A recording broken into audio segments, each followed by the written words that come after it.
Então vamos retomar, né, nossa história do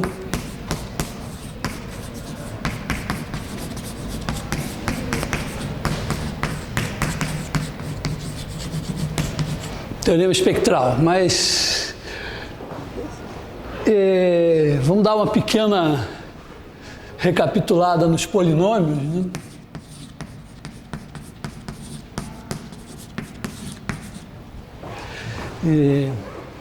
Então, vou considerar polinômios a coeficientes reais ou a coeficientes complexos. Tá? Eventualmente, tem coisas aqui que vão servir para coeficientes reais e complexos, até coeficientes em outro corpo. E os dois resultados principais que eu vou usar, um é o teorema fundamental da álgebra,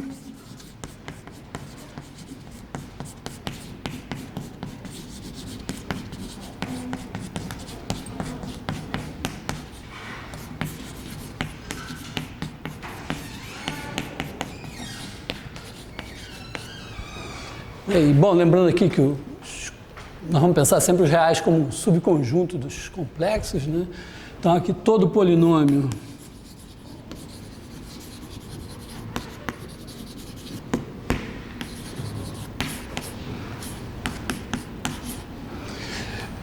aqui, quer dizer, não constante, né? Devia ter posto não constante antes, mas não vou apagar.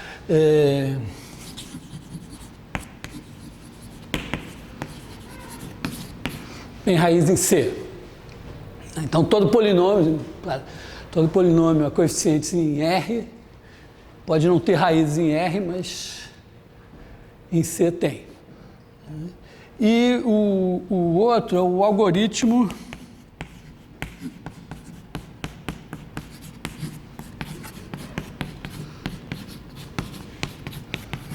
da divisão. Esse é um resultado geral, assim, que vale não só nos reais ou nos complexos, que é a possibilidade de você dividir um polinômio por outro. Geralmente a gente, às vezes, aprende isso no ensino médio, né? Vou só dar uma recordada.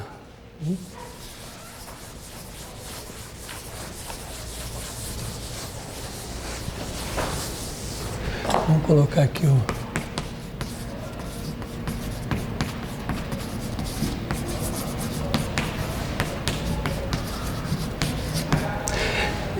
Bom, a gente pode, vamos dizer, vou mostrar o algoritmo e a gente anuncia ele sob forma de um resultado que não faz menção ao algoritmo. Mas você pega dois polinômios, digamos assim, um é o dividendo, o outro é o divisor, bom, o divisor de grau menor. Lembrando assim, grau de polinômio, né? O grau de polinômio é o expoente do primeiro termo, o maior expoente presente no polinômio. Sendo que tem um detalhe que é o seguinte: os polinômios constantes são de grau zero, exceto o polinômio identicamente nulo, que em princípio a gente diz que não tem grau. É uma pequena nuance técnica que às vezes é necessária. Bom, então pega um polinômio, sei lá, 5x4 mais 3x3 menos 2x2 mais x mais 12, e você quer dividir isso aqui por, sei lá, vou botar uma coisa simpática aqui, x2 menos x mais 1. Então, o que você quer? Você quer escrever, vamos chamar isso aqui de P, chamar isso aqui de, sei lá, D de x, então a gente quer escrever P de x igual a Q de x, que vai ser o quociente que a gente está procurando, vezes D de x, mais um R de x. E o R é alguém que você não pode mais dividir por esse, é alguém de grau menor do que esse, né? Então, o grau de R menor do que o de D. Ou, já que, ou R igual a zero. Pode ser que faça uma divisão exata. Então, como funciona? A ideia é descobrir sempre o primeiro cara, né? Quer dizer, aqui você tem 5x4. Então, esse Q vai ter um termo de maior grau, que multiplicado pelo termo de maior grau aqui vai dar o termo de maior grau aqui. Como o termo de maior grau aqui vai ter que ser 5x4. Então, eu preciso de alguma coisa que multiplicada por x2 dê 5x4. Então, você bota aqui 5x2. E aí você pode pensar assim, ó, vamos pensar assim, o Q de x, então ele vai ser 5x2 mais alguma coisa. Então, o P de x vai ser 5x2 mais alguma coisa vezes o D de x mais R de x. Bom, aí você pode fazer assim, ó, você pega o 5x2 vezes o D de x, e aí pega, vamos dizer, isso aqui vai dar, vamos botar assim, P de x, vou explicitar aqui o D de x, né? x2 menos x mais 1 mais R de x. Então aqui eu não sei, mas eu sei, ó, que isso aqui vai dar 5x4 mais alguma coisa que vai sair daqui. Esse 5x2 vai ter que multiplicar ainda o menos x mais 1, mas vai dar uma coisa do terceiro grau. E o que você tem aqui, menos x mais 1, multiplicado o que vem para cá, não tem grau 2. Então, aqui também vai ser uma coisa... Bom, tem o x2, quer dizer, o x2 menos x mais 1, que é do segundo grau, vai multiplicar uma coisa aqui que é do primeiro. Então, vai dar do terceiro. Então, aqui, mais algo do terceiro grau. Mais R de x.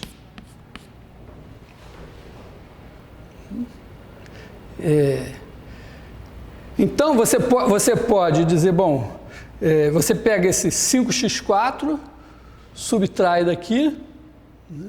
Quer dizer, vamos até ser mais... vamos deixar assim. Quer dizer, isso aqui, então, vai dizer, olha, que o nosso... Se a gente subtrair o 5x4 daqui, a gente vai ficar com P1 de x igual ao que sobrou aqui, mais R de x. Eu não sei o que é, mas isso tudo aqui é um P1 de x, mas é de grau menor. Então, você pode dizer que o P de x...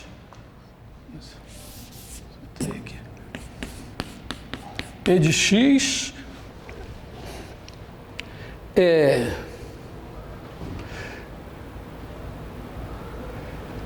igual a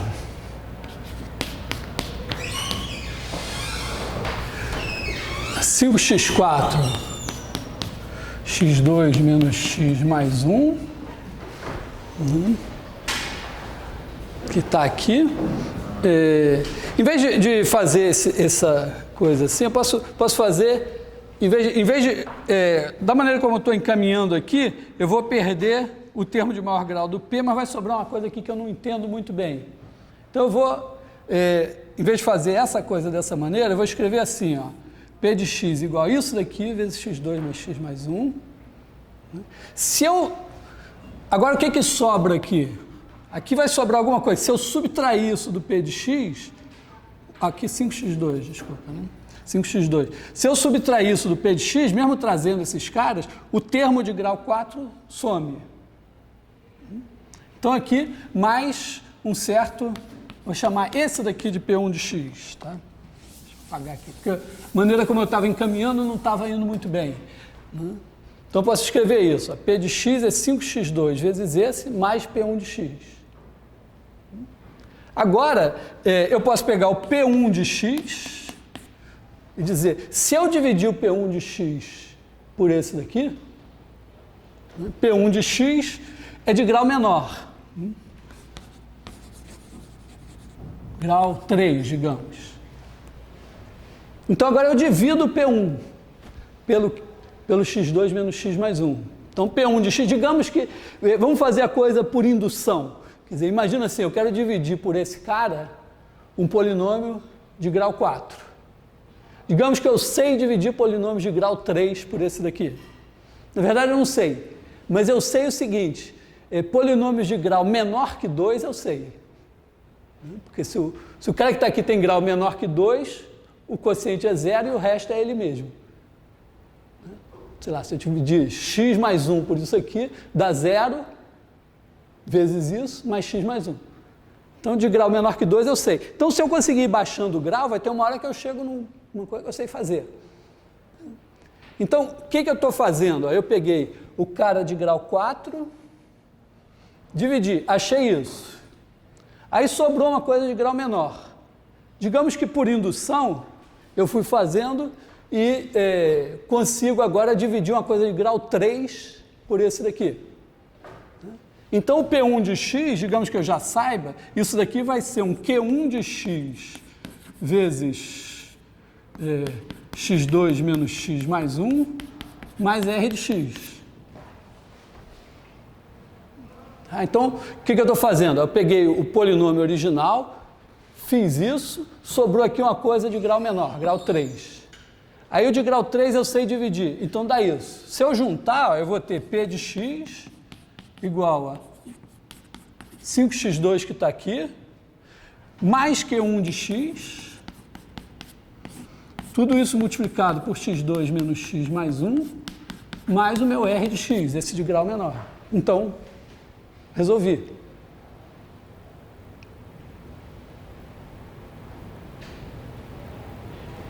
Tá? Quer dizer, eu tô mostrando como funciona o algoritmo e, ao mesmo tempo, fazendo a demonstração de que ele sempre funciona. Quer dizer, como é que é a demonstração por indução? Vou acabar essa divisão aqui primeiro. É porque na hora que você faz a divisão, aplicando o algoritmo, talvez não fique muito claro. Mas eu pego esse cara daqui e divido por esse. Então eu sei que o termo de maior grau é 5x2, porque eu preciso do 5x2 para multiplicar por x2 e obter o 5x4 que está aqui. Só que se eu botei o 5x2 aqui, eu já sei que eu vou obter não só o 5x4 que está aqui, mas eu vou obter ainda menos 5x3 e vou obter 5x2. Então, é como a gente faz a divisão de dois números. Agora eu pego isso aqui e subtraio. Então, esse aqui dá 0, esse menos esse vai dar 8x3, esse menos esse, menos 7x2, mais x, mais 12. O que significa isso? Eu disse que esse daqui é isso vezes esse, mais isso aqui que sobrou. Esse aqui é aquele P1 de x que eu apaguei. Agora, esse daqui eu pego e divido por aqui. Então, 8x3 dividido... Bom, para dividir esse por esse, eu vou ter que ter 8x aqui. Então, vou botar aqui mais 8x. E aí, trazendo para cá, eu vou ter 8x3 menos 8x2 mais 8x. E agora eu subtraio, aqui dá 0, dá x2, menos 7x2 menos 8x2, e aqui menos 7x mais 12. E agora eu pego esse, divido de novo. Bom, aqui vai ter que dar mais 1. Então aqui eu vou ter que ter, vai dar x2 menos x mais 1, eu subtraio, dá 0, menos 6x mais 11, esse é o resto. Tá? Se eu não errei, exercício, confere aqui, multiplica esse por esse, faz, e vê se somando com esse, vai dar isso aqui. Tá? Mas, repara, eu fiz assim de uma maneira mágica, né? Então vamos voltar na demonstração, né, e explicar. Esse aqui é só o algoritmo que serve eventualmente para a gente programar um computador para fazer isso.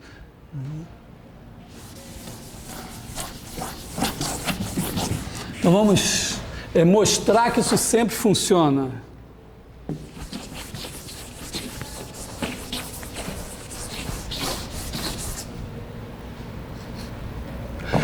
Então vamos pegar assim, pega P de x, D de x. Vamos para brincar assim, supor que o D de x, zero ele não pode ser. Se ele for constante, é só dividir cada coisa. Vamos dizer, se o D de x fosse π, dividia cada coeficiente de P por π, já estava certo e o resto era zero. Então não tinha graça, né? Então vamos supor assim, o grau de P, vamos supor também que o grau de P é maior ou igual que o grau de D, que é maior que zero, para ter alguma graça, né? Tá? Se o grau de P for menor que o de D também. Então, vamos mostrar isso, que existem Q de x e R de x com grau de R de x menor que grau de D, ou R identicamente nulo, tais que P de x igual a Q de x, D de x, mais R de x. Tá? Quer dizer, no fundo eu quero... Eu não... Aqui eu não estou tão interessado no algoritmo, em calcular esse resultado, mas em mostrar que eu sempre posso fazer isso. O algoritmo é esse que eu mostrei. O algoritmo aparece na demonstração. Então a ideia é provar por indução sobre o grau de P. Então, demonstração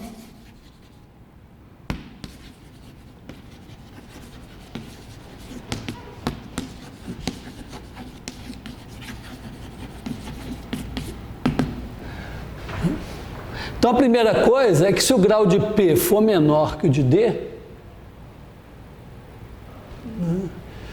na verdade, bom, também, vamos dizer, se o grau de D, se o grau de P for menor que o grau de D, está feito. Então, se grau de P menor que grau de D, temos P de x igual a 0 Q de x mais o próprio P de x, ele é o próprio resto, né? Como você dividir 3 por 5. 3 por 5, 3 é 0 vezes 5 mais 3. Bom, agora, então, como a hipótese é que o grau de D é maior que 0, a gente pode garantir que isso está provado para grau de P igual a 0 e, eventualmente, para maiores se o grau de D for ainda um pouco maior. Então, agora vamos supor que o grau de P é N e que a gente tem o resultado provado para grau de P menor que N. Então, agora, né, suponhamos grau de P igual a N e o resultado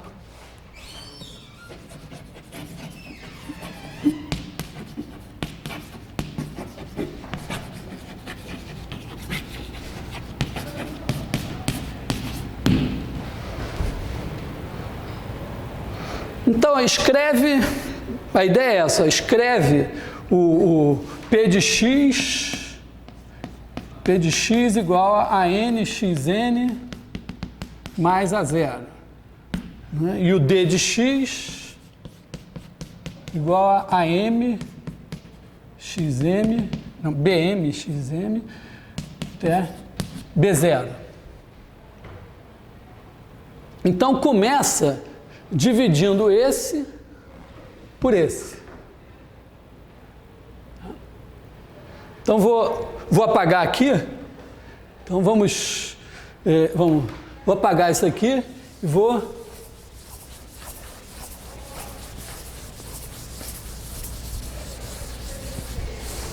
pensar dessa maneira. P de x igual a n xn mais a zero, D de x igual a bm xm mais b0.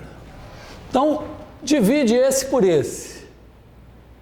E lembrando o seguinte, né, que eu vou, como eu quero, aqui no meu rascunho, P de x igual a Q de x, D de x mais R de x, com certeza, ó, eu vou ter a nxn, que é o termo de maior grau aqui, vai ser igual ao termo de maior grau aqui, bm xm, mais c n menos m,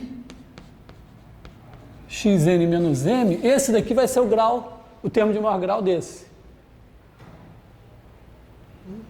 Porque na hora que eu fizer esse produto, esse aqui é de grau pequeno. O grau dele é menor que o de D, que é menor ou igual que o de P a essa altura do campeonato.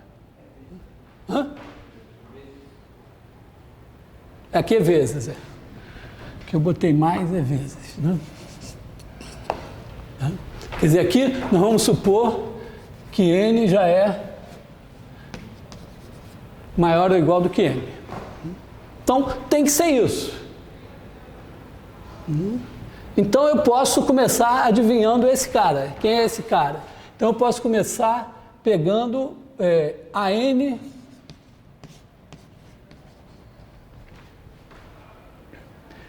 sobre Bm vezes x elevado a n menos m. Esse cara daqui, quando eu multiplicar por esse, vai me dar esse. Então, eu escrevo assim, ó, P de x é igual a esse daqui, vezes o D de x. Vou botar o D de x aqui inteiro.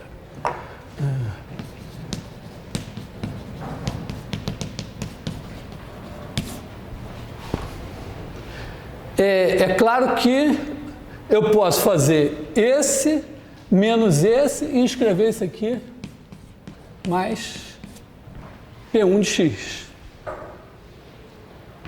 Você não pode fazer isso. Agora eu digo o seguinte, olha, o grau desse P1 de x é menor do que n. Por quê? Porque o termo de maior grau de P de x é a nxn. O termo de maior grau que sai aqui é a nxn. Então, se eu fizer a diferença, mata o termo de maior grau e sobram coisas de grau menor que n. Então, aqui, apagando o rascunho, grau de P1 menor que n. Agora, pela hipótese de indução, o P1 eu posso dividir pelo D. O P1, quando eu fiz o algoritmo da divisão, foi o quê? Eu peguei aqui o P, botei o D, aí achei aqui esse cara, que é o AN sobre BM, x elevado a n menos m. Quando eu multipliquei esse por esse, eu obtive o cara aqui. Esse cara, quando eu fiz a subtração, eu obtive o P1, e agora eu divido de novo. Só que agora, o dividir de novo, na minha demonstração, eu não vou dividir de novo, vou dizer, eu posso dividir de novo. Né? Quer dizer, aqui, então, eu tenho, pela hipótese de indução, eu estou supondo que de grau menor que n eu posso dividir.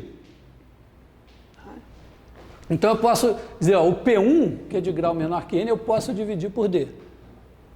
Então eu posso escrever P1 de x igual a Q1 de x, D de x, mais R de x. Tá? Esse cara daqui é de grau menor que N, posso dividir. Então, moral da história, P de x é igual a N sobre Bm, x elevado a N menos M, mais Q1 de x, tudo isso daqui. Reparei, esse cara daqui está multiplicado, esse aqui é o D de x. O Q1 também multiplica D de x, então D de x mais R de x. Porque esse vezes esse é isso aqui. E o P1 de x é esse vezes esse mais o R de x. Então esse é o meu Q.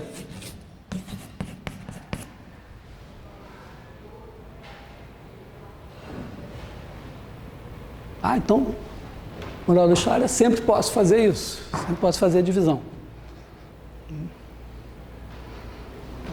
Estou também justificando o algoritmo. Por quê? O que o algoritmo me diz? Primeiro acha esse.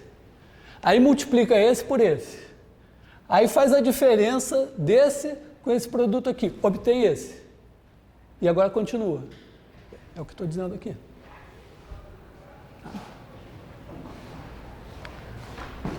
Então, considero que está demonstrado o algoritmo da divisão. O algoritmo da divisão é o que a gente usa para fatorar o polinômio quando a gente tem as raízes. Vamos ver.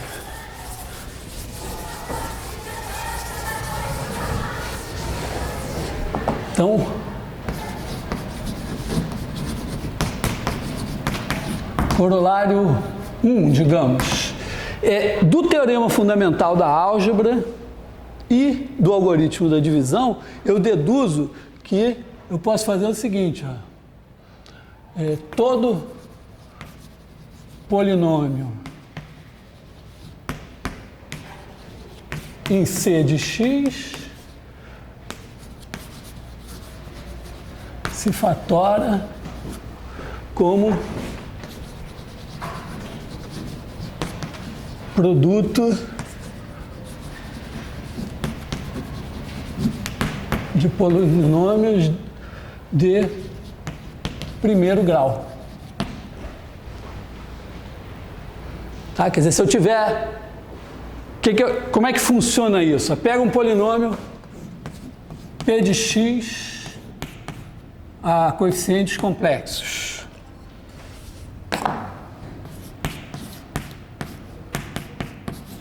Então, tem esse P aqui. O teorema fundamental da álgebra me garante que ele tem uma raiz. Então, eu posso pegar assim, A em C com P de A igual a zero. Então, vamos fazer o seguinte, vamos dividir por x menos A. Então, vamos fazer assim, ó, P de x... Eu posso sempre escrever ele como Q de x vezes x menos A mais um R de x. Dividindo por esse. Só que esse é do primeiro grau, então o R ou é constante, que seria de grau zero, ou é nulo. Ou seja, é constante. Tá? Então, aqui eu posso escrever que o R é uma constante. B. E eu quero mostrar que B, que essa constante é zero. Então, simplesmente substitui A dos dois lados. P de A, que é zero, por hipótese, é igual a Q de A vezes A menos A, mais B. Então, B é igual a zero. Então, você garante que se A é raiz, você sempre pode escrever P de x como Q de x vezes x menos A. Agora você pega uma outra raiz, uma raiz do Q, que será uma outra raiz do P. Aí pega uma raiz do Q, divide e vai até acabar. Tá legal? Bom, então, beleza.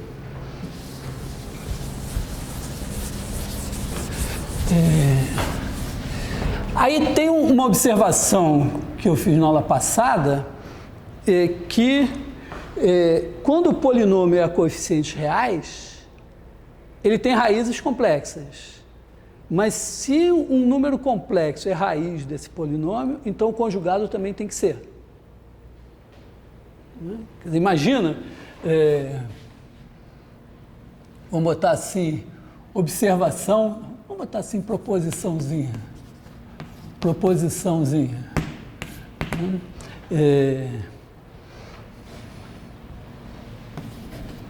Se A mais BI é raiz de P de X que está em R de X,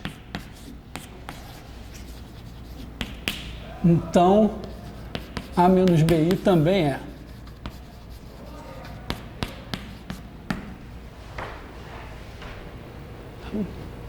A razão é a seguinte, ó, você tem P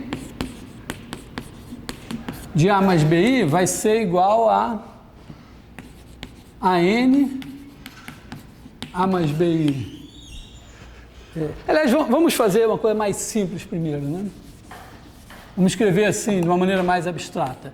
P de X igual a N xn mais a N menos 1 x elevado a N menos 1 mais A1x mais A0. Vamos tomar o conjugado, porque isso aqui está dizendo que se você tem uma raiz complexa para um polinômio a coeficientes reais, então o conjugado dessa raiz também é raiz. Então, vamos pegar o conjugado disso, né? P de x conjugado, a gente sabe que o conjugado do produto é o produto dos conjugados e o conjugado da soma é a soma dos conjugados. Então, simplesmente vai dar conjugado de AN, mas a N é real. Então, o AN, né, o conjugado de AN é o próprio AN. E aqui a gente vai ter x barra elevado a N, mais a N menos 1, x barra elevado a N menos 1, mais etc., mais A1, x barra, mais A0. Pois a N até A0 estão em R. Então, são iguais a seus próprios conjugados. Bom, então, moral da história. Se P de x igual a 0, então P de x igual a 0 implica que o conjugado de P de x é igual a 0. Mas o conjugado de P de x, pelo que a gente está vendo, é P de x barra. Então, isso aqui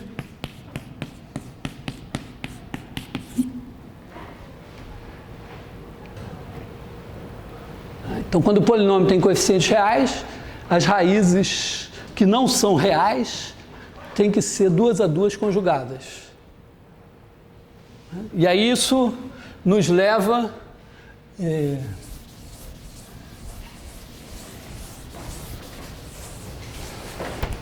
ao outro corolário, né?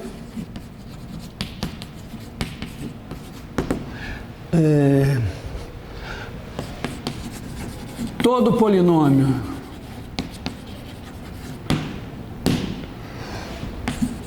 em R de x se fatora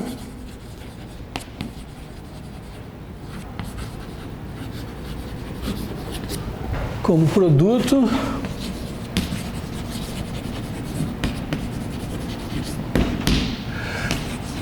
de graus 1 e 2.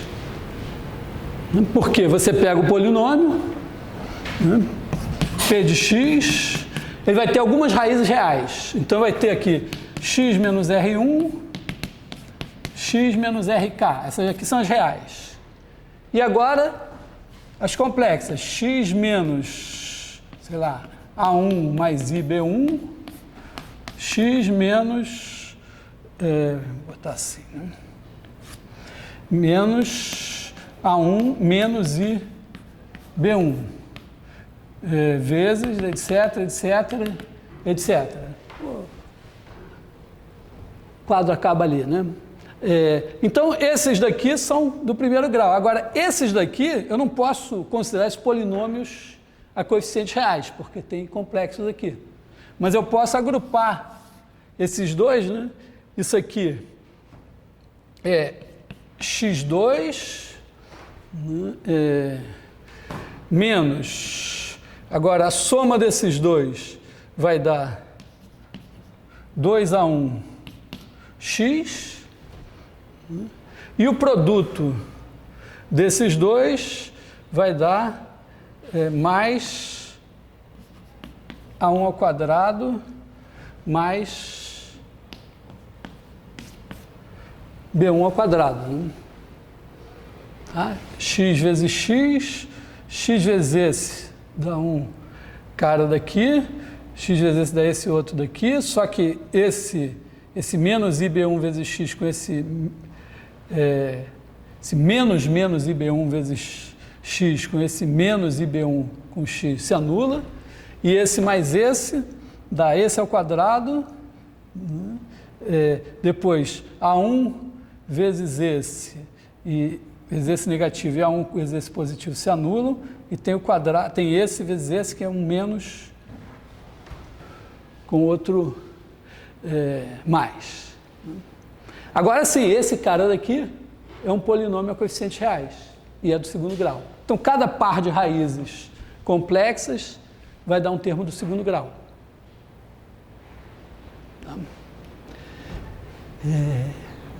A única coisa que...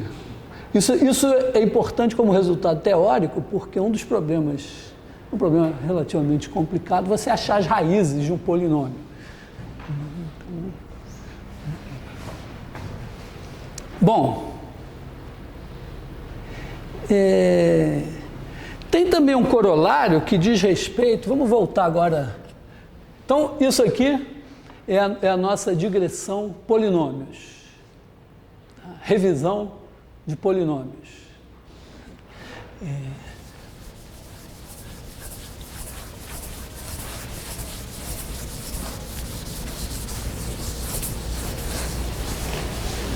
Então, voltando ao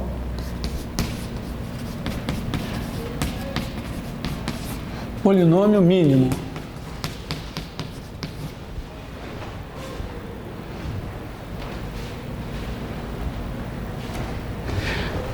Bom, polinômio mínimo é o quê? Você tem um polinômio, vamos dizer, nós temos aqui T de V em V. V é um espaço vetorial, T é uma transformação linear. Então, nós podemos considerar as potências de T. Né? T elevado a 0 é igual a identidade, T elevado a 1 é igual a T, T elevado a K mais 1 é igual a T de T elevado a K, etc. Então, se você tem P de x é igual a nxn mais A1x mais A0, a gente define P de T como sendo AN, T elevado a N, mais A1T, mais A0, identidade. Quer dizer, esse cara daqui, ANT elevado a N, mais A1T, mais A0, identidade, é uma transformação linear, que vai de V em V, vamos chamar esse cara daqui de P de T, né? E P de T aplicado no vetor U é simplesmente AN vezes T enésima de U, mais etc, mais A1 T de U, mais A0, a identidade em U é U.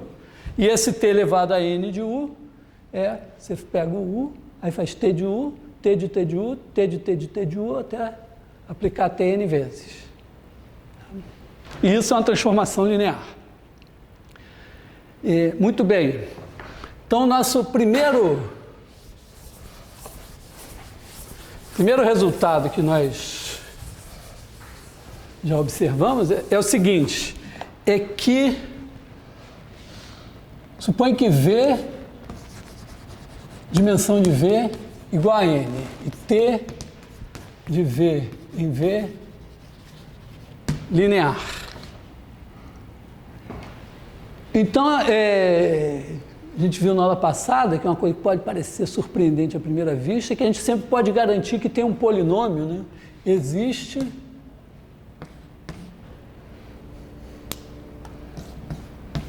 um polinômio, nosso espaço é suposto com escalares reais, então polinômio é coeficientes reais, tal que P de T é o operador linear zero, quer dizer, P de T aplicado em qualquer vetor dá zero. E o meu argumento foi, que eu vou repetir, é o seguinte, é que quando você tem um espaço de dimensão n, as transformações lineares nele mesmo, são identificadas com as matrizes n por n.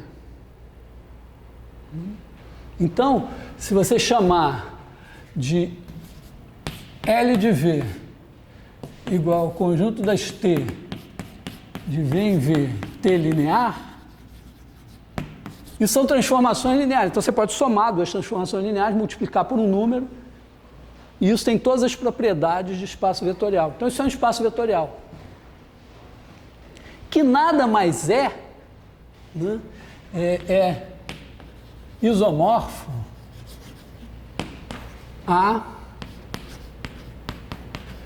ao espaço das matrizes n por n. Quer dizer, uma vez que você fixa uma base, cada transformação linear vira uma matriz n por n. E vice-versa. E as matrizes n por n, como eu já salientei, são, né, isso daqui também, esse é mais claramente isomorfo a Rn ao quadrado, porque as matrizes n por n são n ao quadrado números organizados para sair na parada de 7 de setembro. Então, ora, isso aqui tem dimensão n ao quadrado. Então, esse cara daqui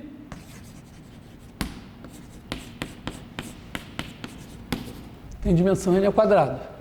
Então, se eu pegar n mais 1 elementos desse espaço daqui, eles são linearmente dependentes. Então, isso implica que identidade t ao quadrado até tn ao quadrado, aqui tem 0, 1, 2, n ao quadrado mais 1 caras. Então, esses caras são LD. Portanto, existem a zero, assim, aqui, né, com P diferente do polinômio identicamente nulo, né? Existem a 0, a 1, até a n ao quadrado, não todos nulos.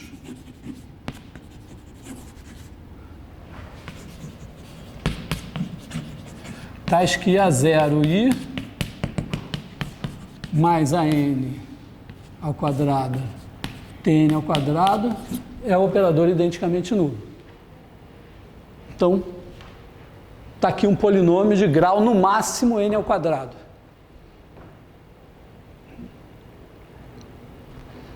Então, agora nós começamos a entrar num território algébrico um pouco mais abstrato, né? E que a gente pega polinômios, em vez de pegar o polinômio e calcular num número, a gente calcula numa transformação linear, para obter uma nova transformação linear. Tá, mas se você pensar um pouquinho, é só uma barreira psicológica, não tem nada de difícil nisso. Às vezes as barreiras psicológicas são as mais difíceis de transpor, né?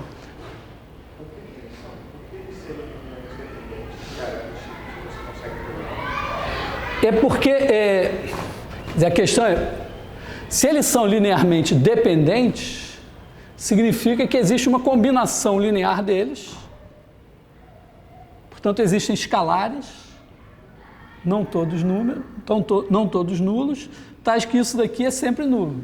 Isso aqui é o elemento nulo. O que é o elemento nulo desse espaço? Exatamente a transformação linear que leva todo mundo em zero.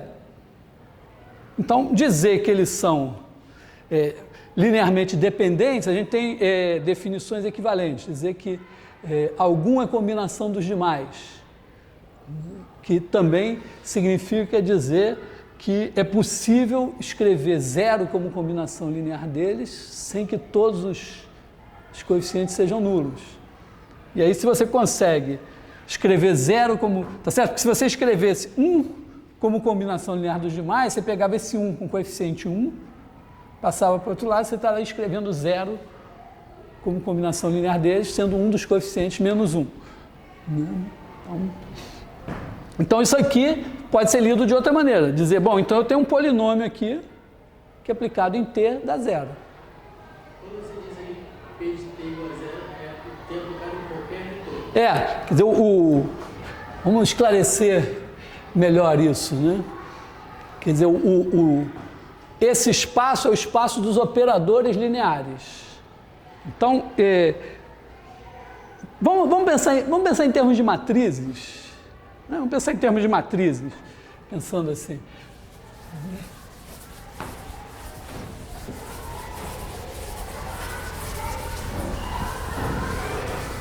Pensa em termos de matriz. Então, você tem uma matriz A. Aí você multiplica ela por ela mesma, você tem A ao quadrado, A ao cubo, A à quinta, A à décima e tal. Mas o espaço das matrizes, matrizes podem ser somadas e multiplicadas por escalares. Esquece o produto de matriz por um momento. Então, se você pensar dessa maneira, uma matriz somando com outra matriz, ou multiplicando por um escalar, as matrizes são vetores no espaço das matrizes. Entre parênteses, eu comento, as matrizes M por N são os vetores de Rm vezes N, escritos de uma outra maneira. Tá? Então, as matrizes têm isso. Então, o elemento nulo desse espaço das matrizes é a matriz que tem zero em todas as entradas. Agora, a cada uma dessas matrizes corresponde a uma transformação linear, que é a multiplicação por essa matriz. Então, as operações com matriz se transferem para as transformações lineares. Bonitinho, né? Somou matrizes, as correspondentes transformações lineares estão sendo somadas. A matriz identicamente nula corresponde à transformação linear que leva todo mundo em zero. Então, dizer que uma transformação linear é nula significa dizer ela corresponde à matriz que tem zero em todas as entradas, ou seja, ela leva todos os vetores em zero. Quando eu multiplico a matriz identicamente nula por um vetor qualquer, dá sempre zero. Tá. Então, é como se eu dissesse, eu posso traduzir esse negócio dizendo assim, ó, pega uma matriz A, N por N. Então, eu te digo assim, ó, eu posso pegar um escalar A0 vezes a matriz identidade mais A1 vezes A mais A2 vezes A ao quadrado mais AN ao quadrado, a matriz A, N ao quadrado, e eu posso garantir que existem esses N ao quadrado mais 1 escalares, não todos nulos, porque, claro, se todos forem nulos, essa matriz dá sempre zero. Tal que esse resultado é a matriz 0, 0, 0, só tem zero aqui, que é matriz identicamente nula.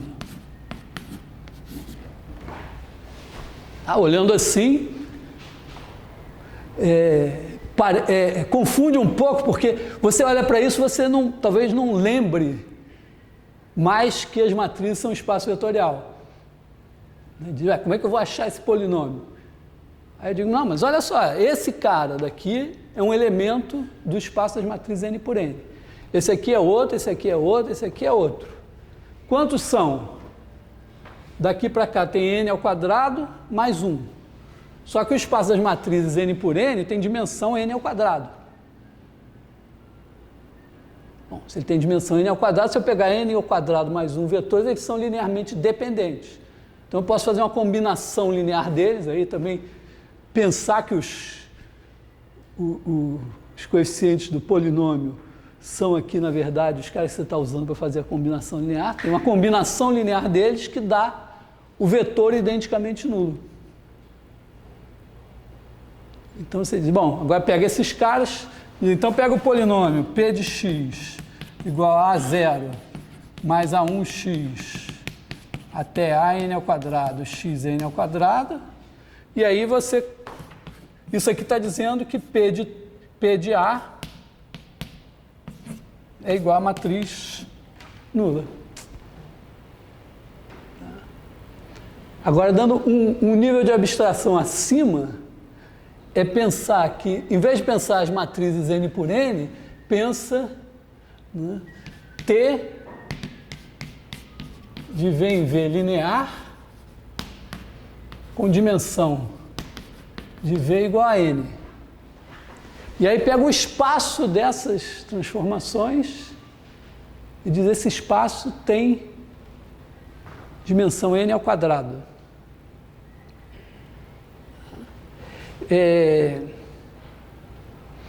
Talvez interessante dizer quem é a base. Vamos só...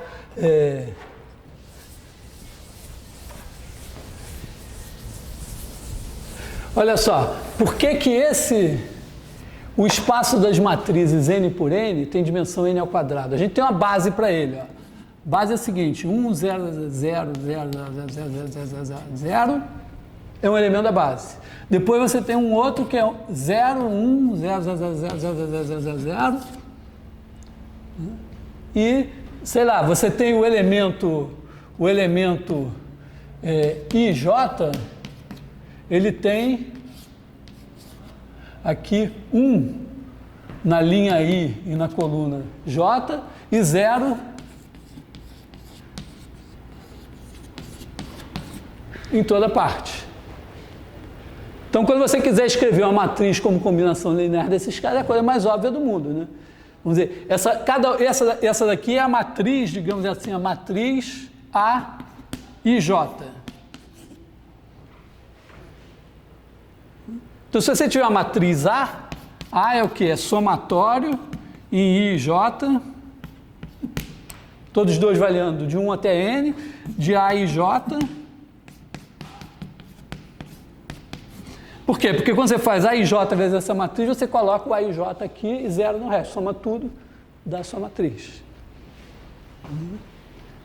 E, obviamente, também esses caras são linearmente independentes. Eles são a base canônica de Rn ao quadrado. Né? Tá? Muito bem, quem são esses caras? Quem é o A e J? Pensando aqui, ó, qual é a transformação linear que corresponde a esse cara? Essa transformação, ó, o que a gente tem aqui? Cada coluna é a imagem, quer dizer, fixa uma base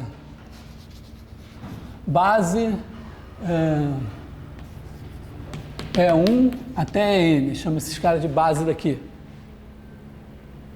Então, a transformação correspondente à matriz A e J está levando o E1 em 0, o E2 em 0, etc. O EJ está sendo levado em EI. Aqui, ó, se você fizer AIJ vezes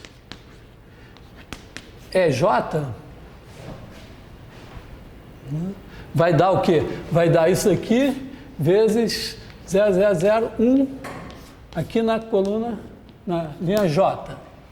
Então, quando você faz isso, ó, primeira por esse dá 0, segunda por esse dá 0, aí iésima por esse O 1 está na J e o 1 está na J. Vai dar 1. E o resto vai dar 0. Então, esse cara daqui vai ser igual a EI. Então, a essa base desse espaço aqui corresponde nesse espaço a seguinte base. Você pega as seguintes transformações. Transformação T e J. T e J de V em V. Ela leva EK em 0, se K for diferente de J, e em EI, se K for igual a J. Quer dizer, estou dizendo o quê? Que T e J de EJ é igual a EI, que é o que tem aqui. E T e J dos outros é 0. E, bom, exercício simples, verifique que isso aqui é uma base desse espaço.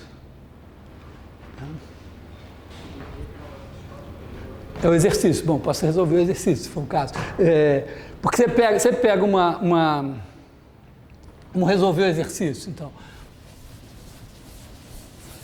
Pega uma transformação T, e ela é caracterizada por o quê? Eu preciso saber quem é T de E1 até T de EN. Então, T de E1 é igual a A1. E1, vamos fazer geral aqui, né? T de EJ é igual a A1J é 1, mais A2J é 2, mais ANJ é N.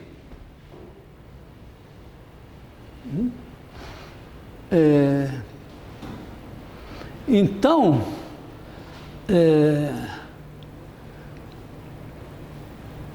eu vou fazer o seguinte, ó, eu vou mais ou menos, sem pensar, repetir o que eu apaguei das matrizes. Eu vou dizer o seguinte, que T é igual a somatório em IJ de AIJ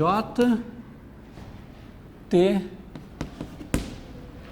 e J, onde T e J é definido assim. Tá? É só fazer a conta. Chutei a solução, espero estar certa. Agora, verifiquemos. O que eu preciso ver? Se para cada um desses... Isso aqui é uma transformação linear, porque cada uma dessas é uma transformação linear e eu estou fazendo uma soma de produtos por escalares. Então, vamos imaginar, vamos ver aqui o que dá o meu T de EK. Isso aqui vai ser somatório em IJ de AIJ, TIJ de EK. Bom, o TIJ de EK vai dar 0 se K for diferente de J e vai dar EI se K for J.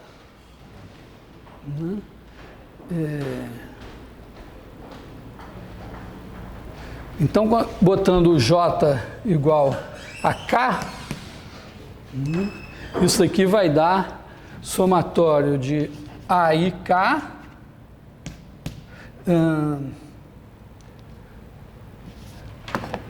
tá? Aqui eu vou ter TIK de EK, que vai dar EI, né?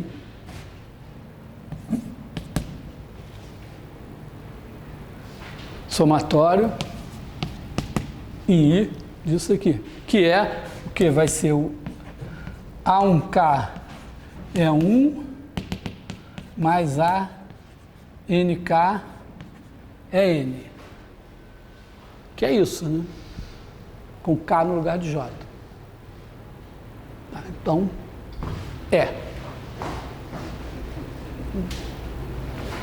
Mas é importante, nessa história aqui, ó, se tem alguma coisa a aprender aqui, é algo que a gente já devia ter aprendido, mas esse momento talvez é um momento mais...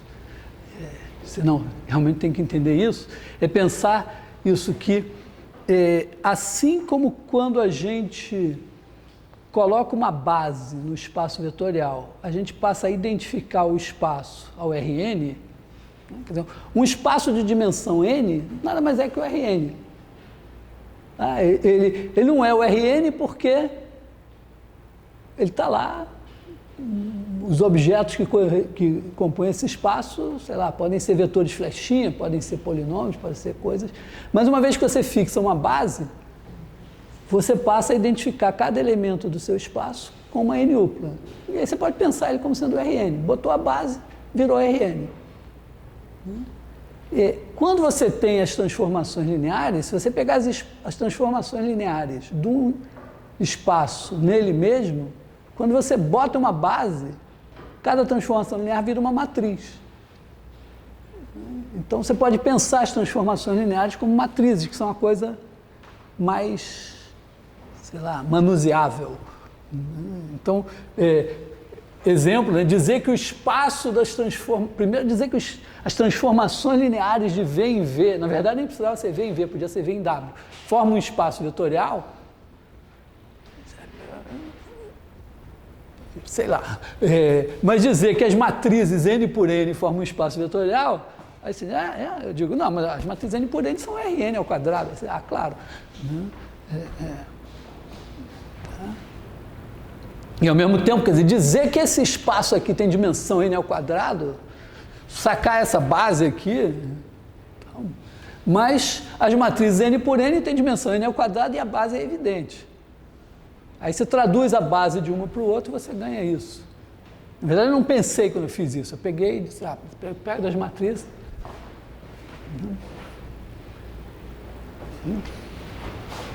Então, bom, usamos isso, né? Usamos o fato de que o espaço das transformações lineares N por N é de dimensão N ao quadrado para mostrar que tem um polinômio. Então, moral da história, né, existe P polinômio com grau de P menor ou igual que N ao quadrado, tal que P de T igual a zero. E isso é apenas a nossa porta de entrada para o fascinante mundo dos polinômios aplicados em transformações lineares. Então, passo seguinte, bom, se tem um, né, P de T,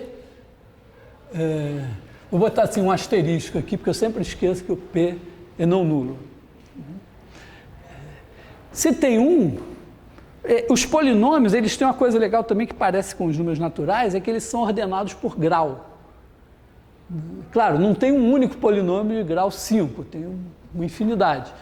Mas você pode dizer, bom, tem uma ordem ali, grau 5 está acima de grau 4 e tal.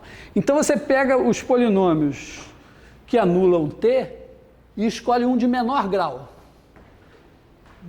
Você sabe que tem lá um de grau N ao quadrado. Aí escolhe, dentre todos os que anulam, pode ser que tenha um de grau N ao quadrado menos 2 e tal. Eu garanto para você o seguinte, tem um de grau N. Mas isso é um teorema de Cayley-Hamilton, que eu acho que eu não vou, não sei, de repente eu faço na próxima aula, ou então cai na prova, dando a dica. Teorema de Cayley-Hamilton. Mas por enquanto a gente só garante que tem um de grau N ao quadrado. Mas, bom, então a gente pode escolher um dos que anulam T de grau mínimo. Olha lá, quanto é esse grau. E pega esse polinômio, pega um polinômio assim e faz o termo de maior grau T coeficiente 1, só para ficar mais bonitinho.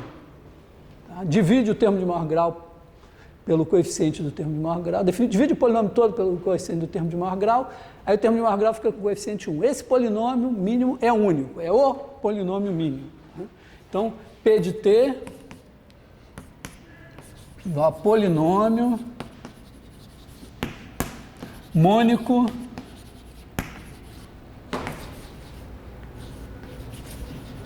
de grau mínimo dentre os que anulam T. Mônico quer dizer que o termo de maior grau tem coeficiente 1. Esse cara é único, já mostrei na aula passada, mas por quê? Porque se você tiver você tem o P de T e tem um Q de X. Digamos que ele também é de grau mínimo, então eles têm o mesmo grau, porque o grau é mínimo, né? E os dois têm o termo de maior grau igual a 1. Então, se você fizer a diferença, esse cara tem grau menor que o grau do polinômio mínimo e que o grau de Q, porque os termos de maior grau, todos os dois têm coeficiente 1, se anulam. Mas esse cara, se você fizer P de T em T menos Q de T, como isso é zero, isso é zero, isso é zero. Então esse cara anularia T e teria grau menor ainda. A menos que os dois sejam iguais, e aí esse polinômio seria um polinômio nulo, não está autorizado a entrar na brincadeira. Então tem um.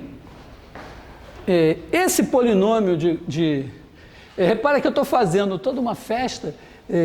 Quando eu falei do termo espectral em dimensão 2 e 3, depois eu peguei o determinante e criei lá o polinômio característico. Agora eu estou fazendo toda uma festa em que o polinômio característico não entra, não tem determinante, não tem polinômio característico, mas esse polinômio de grau mínimo, ele tem, vai jogar para nós o mesmo papel que o polinômio característico, porque as raízes dele são os autovalores de T. Foi um resultado que eu mostrei a metade na aula passada, aí eu desisti de fazer outra metade, porque não tinha o algoritmo da divisão ainda, mas é um corolário, vou botar assim, proposição, né, para não desvalorizar. Lambda é alto valor de T, C e somente C, ele é raiz do polinômio mínimo. Então, bom, a demonstração era como a gente pega, supõe que T de U igual a lambda U com U diferente de zero. Quer dizer, lambda é um alto valor.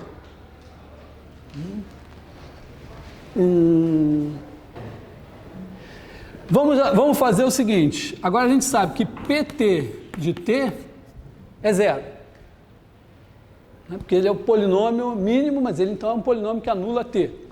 Então, isso daqui é zero. Se eu aplicar isso em U, eu sei que isso dá zero. Ao mesmo tempo, vamos escrever, né? Vamos escrever aqui o PT de x igual a AK, o AK não tem, né? É igual a x elevado a k, mais AK menos 1, x elevado a k menos 1, mais A1x, mais A0. Então, isso aqui vai dar t elevado a k de U, mais AK menos 1, t elevado a k menos 1 em U, mais A1t em U, mais A0 identidade em U. Bom, mas T de U é lambda U. T de lambda U é lambda T de U, que é lambda vezes lambda U é lambda ao quadrado U. T ao cubo U vai ser lambda ao cubo U. Então, isso aqui vai dar lambda elevado a K U. Aqui a gente vai ter AK menos 1, lambda elevado a K menos 1 U, mais A1 lambda U, mais A0 U. E isso daqui nada mais é que o P de lambda, PT de lambda, vezes U.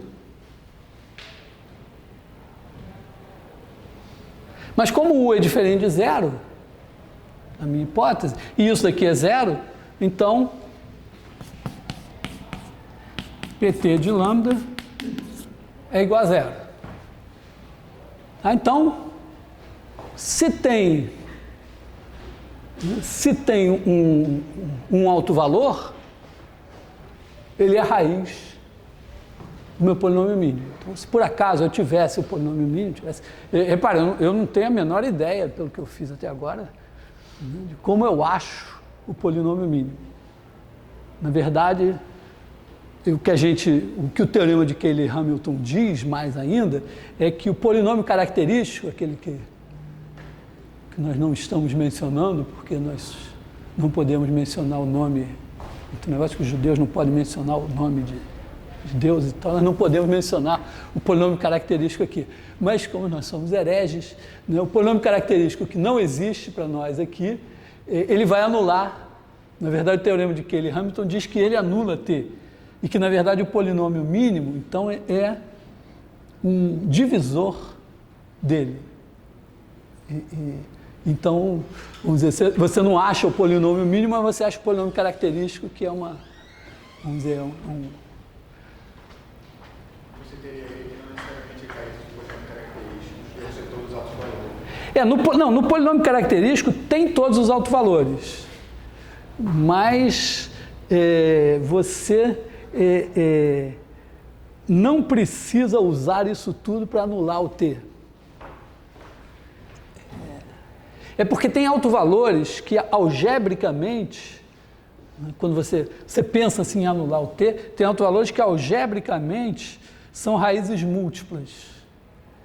Mas, às vezes, um autovalor aparece como raiz múltipla no polinômio mínimo ou no característico, mas ele só tem um autovetor, essencialmente. Quer dizer, um autovetor e os múltiplos dele. Que, geometricamente, um autovalor ter multiplicidade K deveria significar que ele tem K autovetores independentes. Mas, do ponto de vista algébrico, ele ter multiplicidade K significa ele aparecer como raiz de multiplicidade K no polinômio mínimo, no polinômio característico. Então, tem uma diferença aqui. Porque a gente está jogando com uma álgebra que vai nos ajudar nessa história. Aqui é a pista, né? Quer dizer, o polinômio. Se você tem um cara que é alto valor, então ele é raiz do polinômio mínimo. E vamos mostrar a recíproca, porque ela tem um interesse pedagógico aqui, né? Imagina agora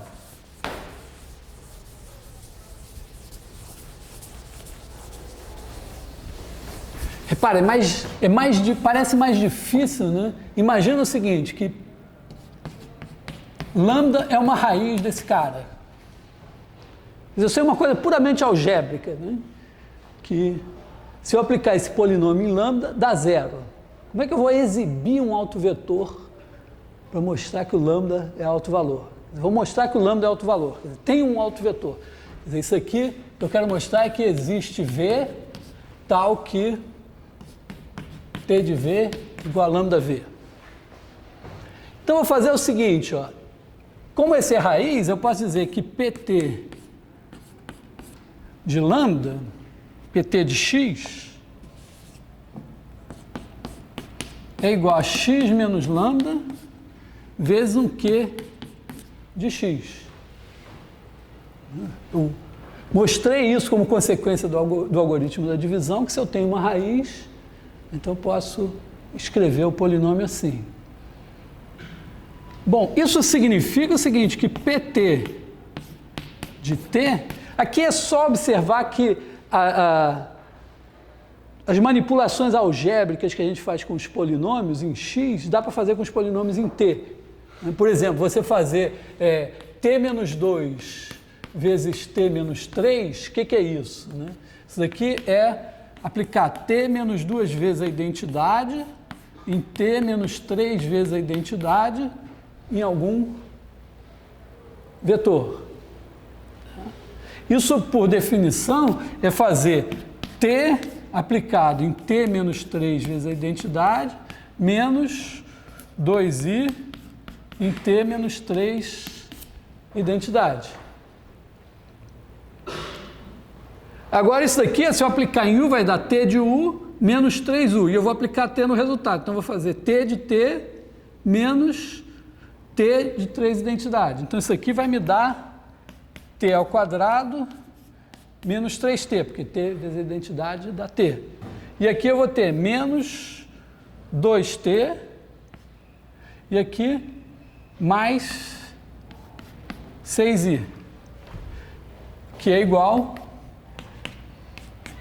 a T2 menos 5T menos 6i, mais 6i aqui, né?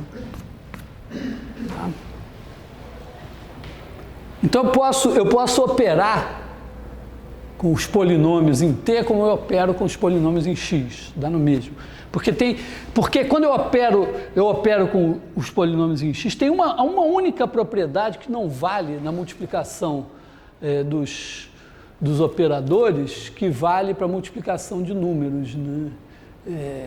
Assim, sem pensar na inversão, né? É que a multiplicação de números é comutativa e a multiplicação de operadores não é. Mas aqui, os únicos operadores que tem são o próprio T, as potências de T e a identidade. E T comuta com a potência de T. Quer dizer, eu escrever T vezes T ao quadrado dá no mesmo que escrever T ao quadrado vezes T, porque os dois dão T ao cubo. Então, todas as manipulações que a gente faz com polinômios valem aqui. Por que eu estou dizendo isso? Porque isso significa que, assim como eu fatoro esse assim, esse daqui se fatora em T menos lambda I vezes Q de T. Bom, mas isso significa o seguinte, ó. O meu P de T é isso daqui. Esse cara daqui se anula sempre. Né? Quer dizer, se eu aplicar P de T, PT em T, aplicar em U, isso daqui vai dar T menos lambda I em Q de T de U. Só que isso aqui é zero para todo U. Então isso aqui vai dar zero. Qualquer que seja U, isso dá zero. Então isso aqui, para todo U em V. Muito bem, mas esse cara daqui não pode ser zero para todo U em V. Por quê? Porque o grau de Q é menor que o de P. E P é o polinômio mínimo. Então, não pode ter um polinômio de grau menor do que o dele que seja nulo. Então, tem um U tal que isso aqui é não nulo. Então, existe um U pertencente a V tal que V igual a Q de T em U é diferente de zero. Mas T menos lambda I em V é zero. Porque isso aqui é zero. Esse cara aqui é um vetor não nulo. Então, esse cara aplicado nesse vetor não nulo é zero. Então, T menos lambda I de V é igual a zero. Então, T de V é igual a lambda V. Então, tem um autovetor associado a lambda. Tá? Então, se lambda é uma raiz, é um autovalor.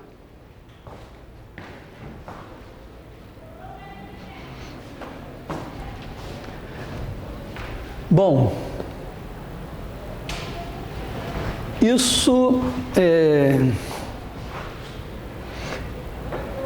essencialmente nos prepara para a demonstração do teorema espectral.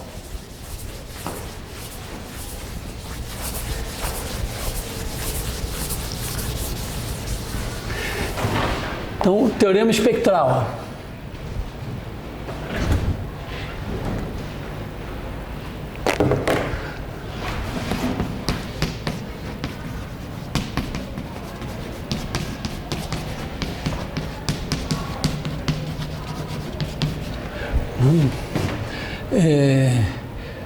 V,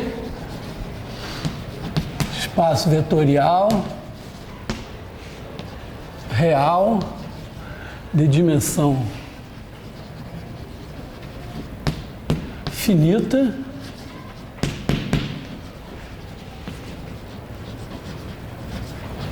com produto interno. Em T, de V em V,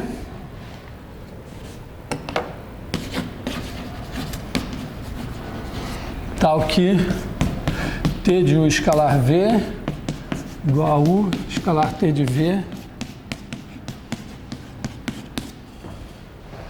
Então,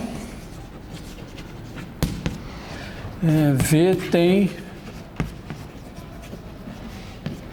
base ortonormal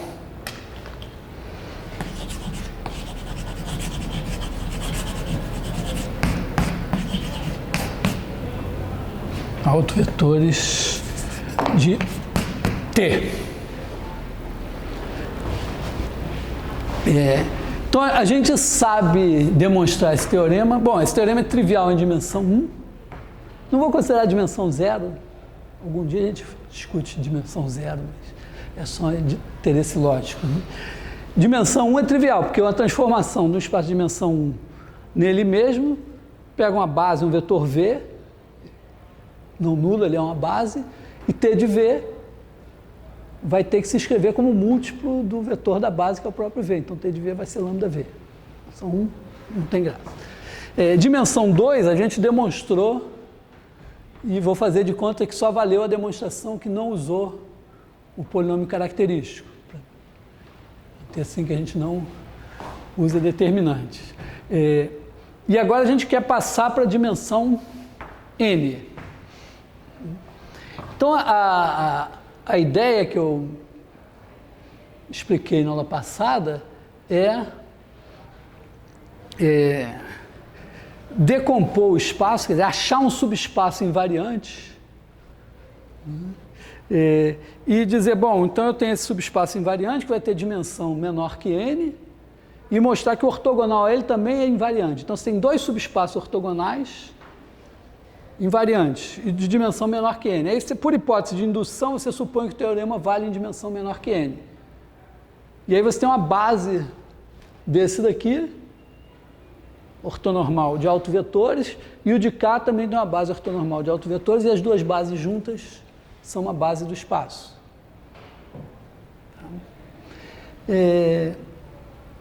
Acho que mesmo, vamos dizer, com pagando o preço de não terminar a demonstração nessa aula, eu vou ainda repetir esse argumento. Então, mesmo que os telespectadores lá fiquem com a aula duplicada, vamos repetir o argumento. Quer dizer, o nosso argumento é o seguinte, né?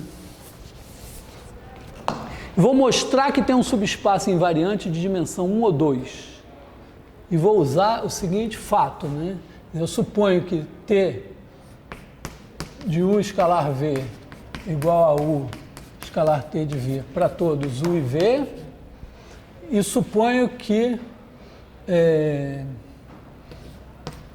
vou chamar de V0, né? V0 é um subespaço invariante por T. Quer dizer que T de V0 contido em V0.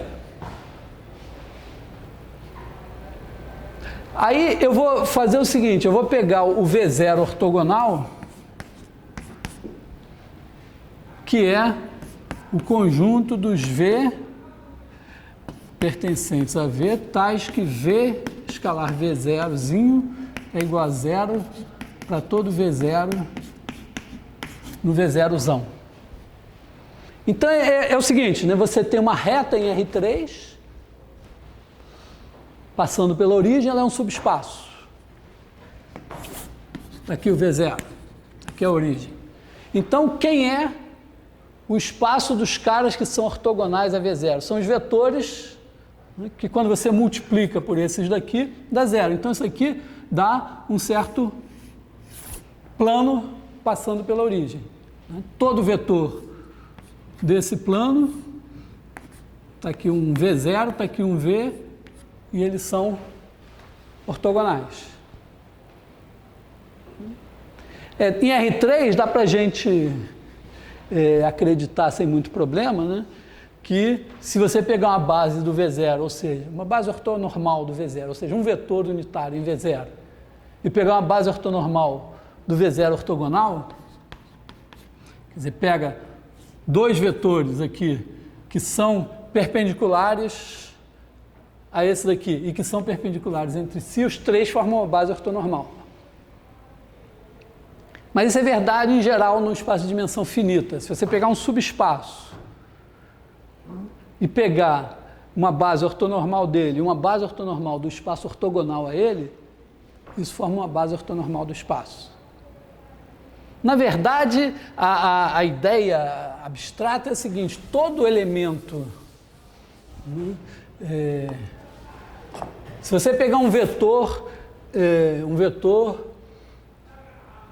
W em V, eu digo o seguinte, ele se escreve de maneira única como soma de um elemento de V0 com um elemento de V0 ortogonal. Tá? Quer dizer, isso aqui implica que existe um único par V0, V1, o V0 no V0 e o V1 no V0 ortogonal, tal que W é igual a V0 mais V1. Existe e é único. Tá? Quando tem um ponto de exclamação, significa que existe e é único. A ideia é a seguinte, ó, entra muita coisa nessa história, porque a gente sabe que o V0 é um subespaço, então Gram-Schmidt ele tem uma base ortonormal, e com a base ortonormal eu consigo projetar um vetor nele. Então, o que acontece? Está aqui o V0, está aqui o zero, está aqui o meu vetor W. O que eu faço? Eu projeto o W no V0 e obtenho um vetorzinho V0zinho. Está aqui o V1, né?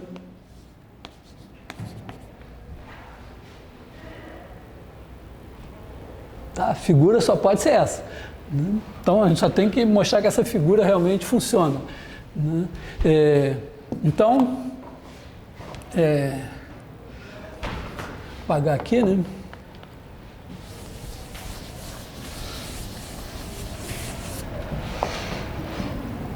Pegue V0 igual a projeção de V em V0. Como é que a gente faz isso, né? Que a gente pega uma base ortonormal, né? Quer dizer, εk base ortonormal de V0. Aí quando a gente projeta o W aqui, né, a gente escreve V0 vai ser igual a 0 ε1 mais AK εk. Quem são esses caras? O A1 ε1, né? O AJ é igual a V escalar εj. Só. V não, W, né? É W. Podia ter escrito V lá, né? Mas ficou W. Se eu fizer isso, eu tenho que... Isso aqui implica que W menos V0 é ortogonal ao espaço V0. Quer dizer, se eu fizer o produto escalar dele por cada um desses caras, vai dar zero. É só fazer a conta. Né? Porque se eu fizer W menos V0 escalar εj, né? V0 escalar εj vai dar o AJ, que é W escalar εj. Aí vai dar, esse vezes esse vai dar W escalar εj, esse vezes esse é W escalar εj, isso daqui é igual a 0 para todo J. Então esse cara é ortogonal. Então eu posso pegar o V0 definido dessa maneira e o V1 assim, e os dois. Então esse cara daqui está no V0 e esse aqui é perpendicular a todos os elementos da base de V0, então ele é perpendicular ao V0. Então ele está no ortogonal. Tá? Bom, então existe. Por que ele é único? Único. Digamos que o W também seja igual a V0 barra mais V1 barra. Então, se eu fizer a diferença, né? 0 é igual a V menos V0 barra mais V1 menos V1 barra. Então, V0 barra menos V0 é igual a V1 menos V1 barra. Então, esse cara daqui está no V0 e esse daqui está no V0 ortogonal.